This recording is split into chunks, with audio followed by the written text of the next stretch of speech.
네, 두 번째로 염색의 유전에 대해서 이제 설명을 하겠습니다. 지금 아까 막 찍은 면역을 지금 올리고 있어가지고 실시간으로 지금 빠르게 올리고 있는데 복습을 오늘 저도 다 끝낸 다음에 뒤에 있는 감수 분열과 그리고 성염색체, 상염색체에 대해서 이제 강의를 할 거니까 많이 시청해 주길 바랍니다. 염색체와 유전자. 염색체는 우리가 보통 염색약을 뿌렸을 때 염색이 되는 부분이라고 말을 해서 염색체라고 부르게 됩니다.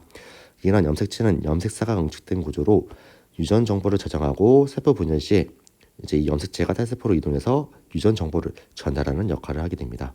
이렇게 염색체로 응축됨으로써 DNA를 딸세포로 안전하게 전달할 수가 있게 됩니다. 왜냐? 풀어져 있는 것을 그냥 그대로 주게 된다면은 좀 더 외부 충격이 취약하다고 보면 되는데 응축돼 있으니까 옮기기도 쉽고 그 다음에 손실 같은 것도 덜 일어나는 것입니다.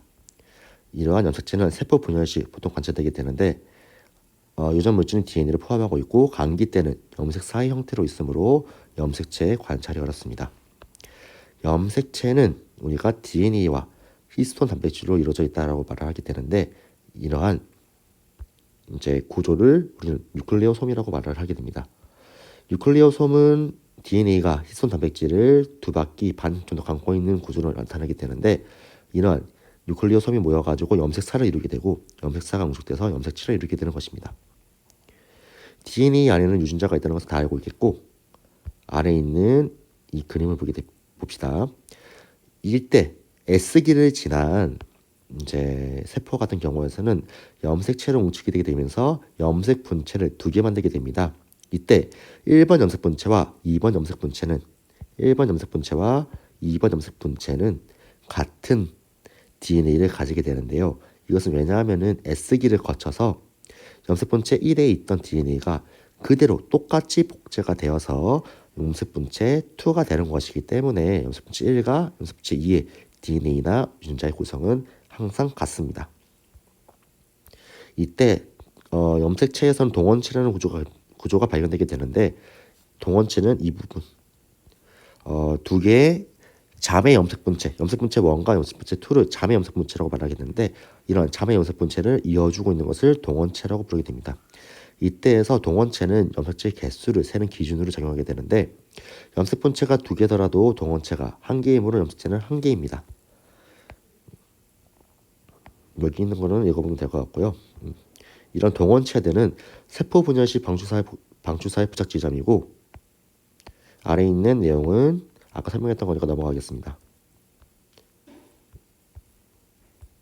이때 지금 우리 책에서는 동원체가 이런 식으로 표시되어 있어가지고 우리가 한 개라고 이제 볼 수 있겠지만 뒤에 있는 그림 보게 된다면은 세포에서 동원체가 이렇게 염색 분체에다가 한 개씩 있는 형태로 그려질 때가 있어요.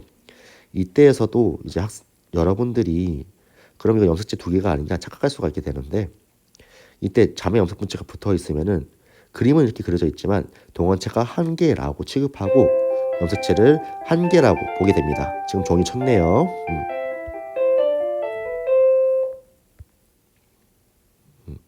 이거를 보고 아까 앞에서 봤던 동원체의 그림과 연관 지어서 이거에서도 이런 그림에서도 동원체는 한 개라고 친다라고 이해하면 됩니다.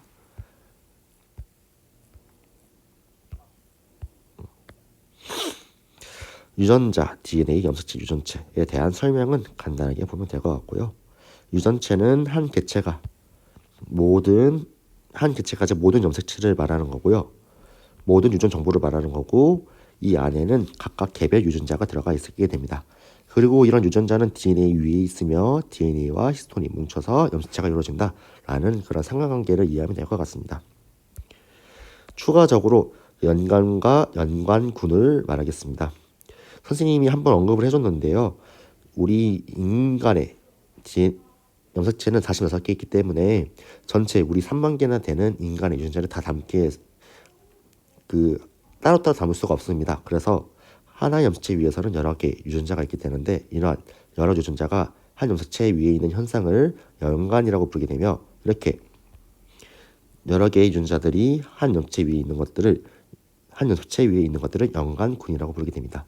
따라서 이런 연관군은 감수 분열 시 같이 움직이게 됩니다.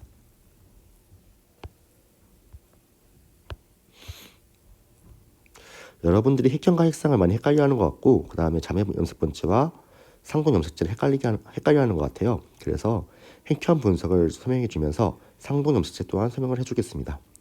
핵형 분석은 한 생물이 가진 염색체 수, 모양, 크기 등등을 이제 크기 순서에 따라 쭉 나열해가지고 이제 우리 몸에 있는 염색체 모양을 관찰할 수 있게 만든 자료인데요.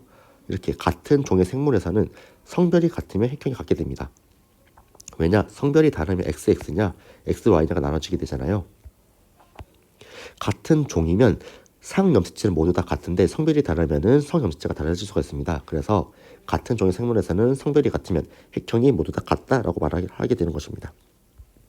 다시 한번 말하지만 같은 종의 생물에서는 상염색체는 모두 다 같고 개체마다 모두 다 같고 성별에 따라서만 성염색체가 차이가 나는 것이지 성별이 같으면 핵형 또한 같다고 볼 수 있습니다.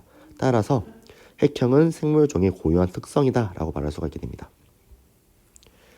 그리고 이거 많이 헷갈려 하는데 우리 몸이 생성될 때 하나의 수정란에서 생성된 거죠.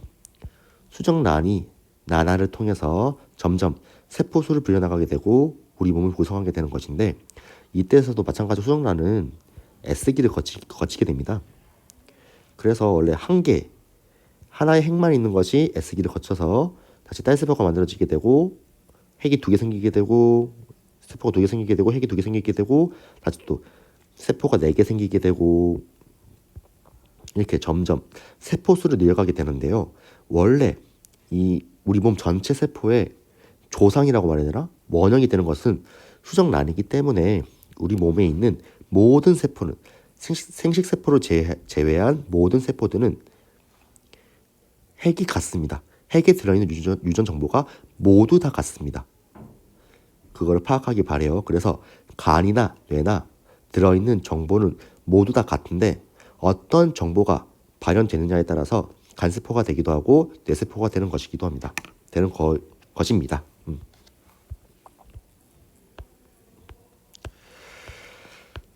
이러한 핵형 분석을 통해서 우리는 상염색체와 성염색체를 이제 볼 수가 있게 됐는데요. 상염색체는 여자와 남자가 공통으로 가진 염색체로 같은 종이면은 모두 다 같습니다.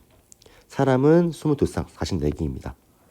성염색체는 아까 봤듯이 XX, XY처럼 남자와 여자가 서로 다른 구성으로 가진 염색체이며 성을 결정하게 됩니다. 보통은 크기가 작은 게 Y이고 크기가 큰 것이 X이며 Y는 크기가 작은 만큼 대부분의 유전자들이 없습니다. 하지만 X는 크기가 크며 여기에 생존에 필요한 여러 유전자들이 포함되어 있다고 말을 하게 됩니다.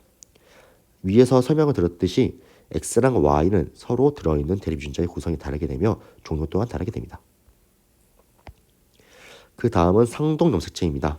상동 염색체는 유성생식을 하는 생물체 세포에서 모양과 크기가 같아 쌍을 이루는 염색체를 말하게 되며 하나는 모기율에 한 개는 부기율입니다.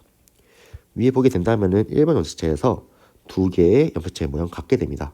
이처럼 모양과 크기가 같은 2개의 염색체를 상동 염색체라고 부르게 되는 것입니다. 이 하나하나의 염색 본체가 상동 염색체가 아니라 이 2개를 상동 염색체라고 부르게 되는 것입니다. 이거 많이 헷갈리더라고요. 이런 상동 염색체 같은 위치에서는 같은 대립 유전자를 가지게 됩니다. 같은 형질을 결정하는 대립 유전자를 가지게 됩니다. 이때 같은 형질을 결정한다고 말을 다시 설명할게요. 상동 염색체의 같은 위치에 있는 상동 염색체 위에 있는 대립 유전자는 이제 말이 왜 이렇게 꼬이냐? 하나의 상동 염색체 이 위치에 어떤 형질을 결정하는 대립 유전자가 있게 된다면은 또 다른 상동 염색체의 그 똑같은 위치에서도 그 형질을 결정하는 유전자가 있게 되는데 이때 그 형질이 결정하는 대립 유전자는 같을 수도 있고 다를 수도 있습니다. 같은 종류의 형질 결정하는 거 똑같은데 이제 만약에 이쪽에 있는 염색체에서는 쌍꺼풀을 결정한다면은 이쪽에 있는 이제 유전자 미안합니다. 이쪽에 있는 염색체에 있는 유전자는 쌍꺼풀을 결정한다면 이쪽 위에 있는 염색체의 대립 유전자는 외꺼풀을 지정할 수도 있는 것이죠. 하지만 염색 분체끼리는 하나의 염색 분체가 복제가 되어서 다른 염색 분체가 된 것이기 때문에 어디 요통으로 할까? 요걸 하자. 여기 두 개에 있는 두 개 대립 유전자는 항상 같습니다. 다시 설명하자면은 염색 분체끼리는 대립 유전자가 같고 상동 염색체끼리는 대립 유전자가 같을 수도 있고 다를 수도 있다라는 거 이해하면 될 것 같습니다.